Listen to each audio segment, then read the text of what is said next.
Et bonjour tout le monde, j'espère que vous allez bien, c'est le poulailler de Léo pour une nouvelle vidéo. Donc aujourd'hui, c'est les nouvelles de l'élevage, du coup, troisième nouvelle de l'élevage, du coup, comme j'en fais chaque mois, donc normalement c'est la nouvelle de l'élevage d'octobre, même si elle ressort début novembre. Donc j'ai beaucoup de choses à vous dire dans cette vidéo, mais c'est pour vous dire que dehors il y a beaucoup de vent. Du coup si vous ne m'entendez pas bien, c'est pour ça que de temps en temps le son pourra changer énormément. Par exemple parce qu'on va pouvoir être dehors et comme à des moments on n'entendra pas beaucoup à cause du vent, je mettrai une voix, du coup ça pourra faire une sorte de un petit à-coup de son. Du coup la vidéo va commencer tout de suite, let's go.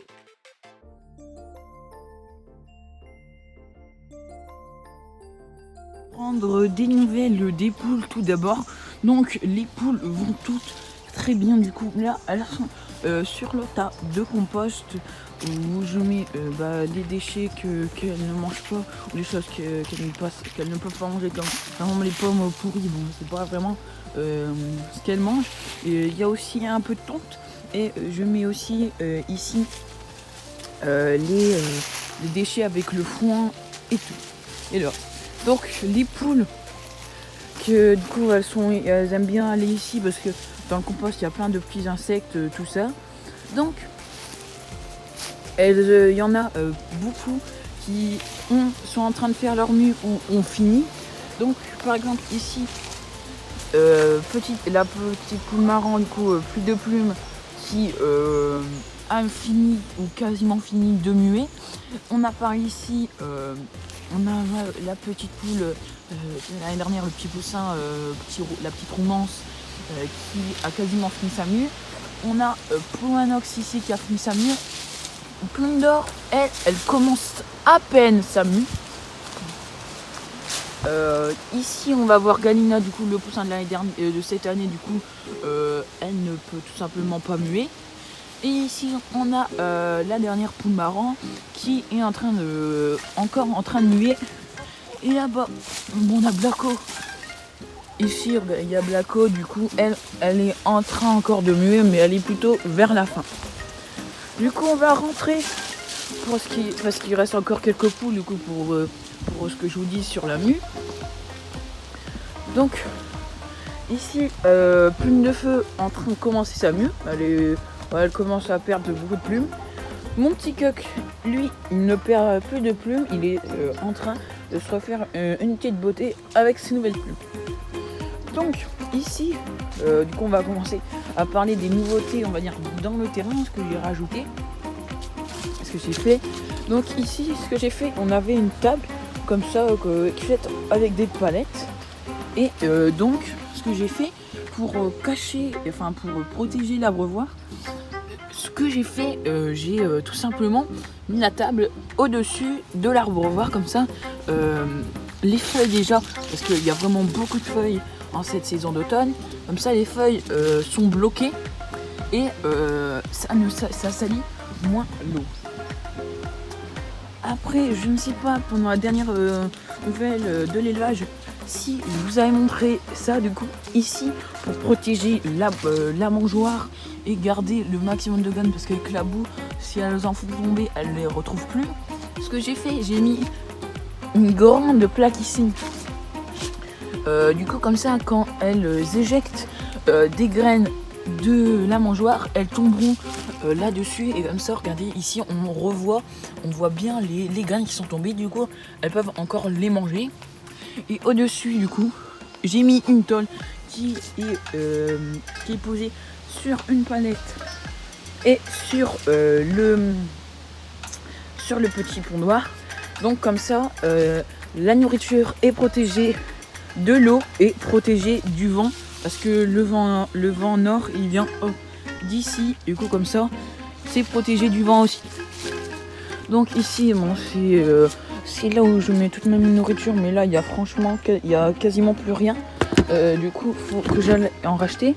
Mais hier on est allé à Gamme Vert pour acheter les graines et il y avait plus de graines qu'on prenait d'habitude. Du coup faut qu'on aille en reprendre après.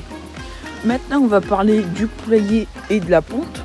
Donc au niveau du poulailler, voilà, Donc je le fais toutes les semaines. Mais avant je le faisais toutes les 2 semaines parce qu'il n'y avait que 3 poules qui dormaient. Du coup, parce qu'elles dormaient dehors, du coup. Ça, il faut que je remédie au problème. Du coup, je suis en train d'y remédier. Les poules, en fait, elles dorment encore dans les arbres. Du coup, l'été, bon, ça me gêne pas qu'elles dorment dans les arbres.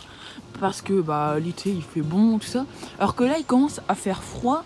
Et c'est pour ça que j'ai pas envie que les poules attrapent des rhumes ou toutes ces maladies-là. Du coup, ça fait 2 jours d'affilée que je les prends, les poules, qui sont encore dans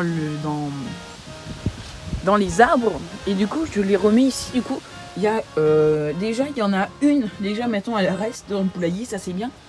Donc, je m'excuse si ma voix elle tremble un peu parce que j'ai un peu froid là. Du coup, voilà. Donc, j'ai 9 poules et coqs, tout compris, les poussins, tout. Ici. Et il y en a que 4 maintenant qui dorment ici. Du coup, 5 hier soir et avant-hier soir. Il y en avait 5 qui étaient dans les arbres. Et pour vous dire, j'ai dû faire un peu d'escalade. En plus, le soir, j'ai dû le faire. Parce que c'est plus facile de les attraper quand ils sont dans les arbres que leur courir après. En plus, ça les stresse quand on les court après. Voilà. Du coup, je préfère faire ça. Donc, on va voir au niveau de la pompe. Donc, ce matin, j'ai ramassé tous les œufs déjà d'hier. J'ai remis de la paille aussi parce que ce matin, j'ai remis de la paille parce que au cas où, il ne faut surtout que là, les températures, elles ont bien baissé encore. Il faisait à peu près bon là. Il y a 2-3 jours, il faisait bon. Et du coup, j'ai préféré mettre de la paille parce que quand elle reste statique, en train de pondre, elles bougent pas et leur corps, il a froid quoi. On va regarder si elles ont pondu dans celui-là. Non, elles ont pas. Pour l'instant, aujourd'hui, 0 œufs alors qu'on est à 11h. Elles vont certainement en pondre et puis au cas où, ce n'est pas grave si elles ne pondent pas. Aujourd'hui, si elles en pondent qu'un ou 2, elles pondent bien. Voilà, je sais ce que je vais vous montrer. Les beaux œufs de marron, parce que les poules marrons, elles étaient en train de toutes, elles ont quasi les 2 sur 3 poules marrons, elles ont fait leur mue quasiment en même temps. Donc elles pondaient pas. Et là, il y en a une qui a totalement fini sa mue il y a déjà 1 semaine ou 2.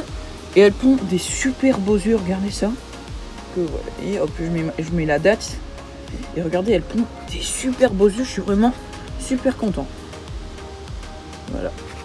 Du coup, ça c'est les œufs de la Noiran. Du coup, il y a déjà plusieurs personnes qui m'ont demandé de faire une vidéo sur la poule Noiran. Donc, comme vous aimez bien les vidéos, vous m'avez demandé, je vais la faire bien sûr. Du coup, ça c'est un œuf de Plume d'Or, la petite poule rousse. Donc, du coup, si vous avez suivi un peu mes vidéos, vous avez vu, j'avais mis quelques temps un tuto sur la gale des pâtes. Donc à l'ancienne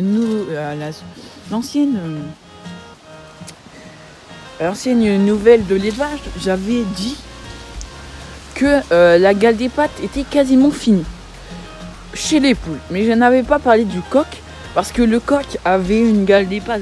Il est où le coq d'ailleurs ? Il a une gale des pâtes, mais une monstrueuse. Parce qu'il y a quelques temps, en fait, je ne savais pas ce que c'était. Je me suis renseignée, j'ai regardé des vidéos, des tutos, tout ça. Et du coup, j'ai réussi à trouver un remède. Du coup, le miel que je vous ai montré, parce que il est très... le miel, il a des propriétés anti-parasites, par exemple pour la gale des pâtes par exemple, parce que ce sont des parasites qui viennent se loger sur les écailles des coqs et des poules et donc viennent leur faire mal en soulevant les plumes. Du coup mon coq, je lui ai mis du miel et parce que je le voyais, il commençait à avoir mal aux pattes. Du coup, d'habitude mon coq il était un peu violent. Et puis là, quand je lui ai mis, il m'a pas pincé une seule fois. C'est juste une fois ou 2 débattu.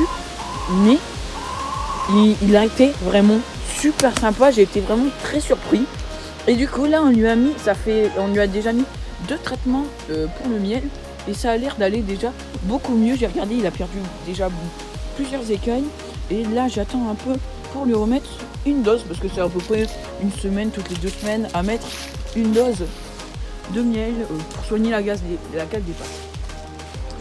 Donc après, en parlant de coq, mon jeune coq, que du coup j'ai de cette année, le jeune coq, du coup le petit poussin de cette année, donc il a bien grandi, du coup voilà. Regardez, elle, c'est sa sœur.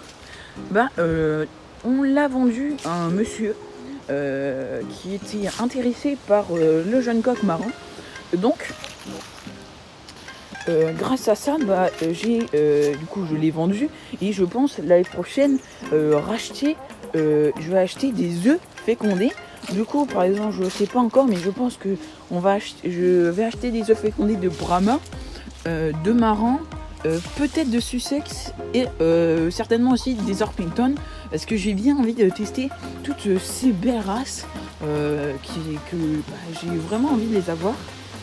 Et du coup, je m'éloigne un peu du sujet, mais du coup, le coq, la personne était vraiment très gentille. Elle était quasiment, on peut dire, passionnée par les œufs de couleur.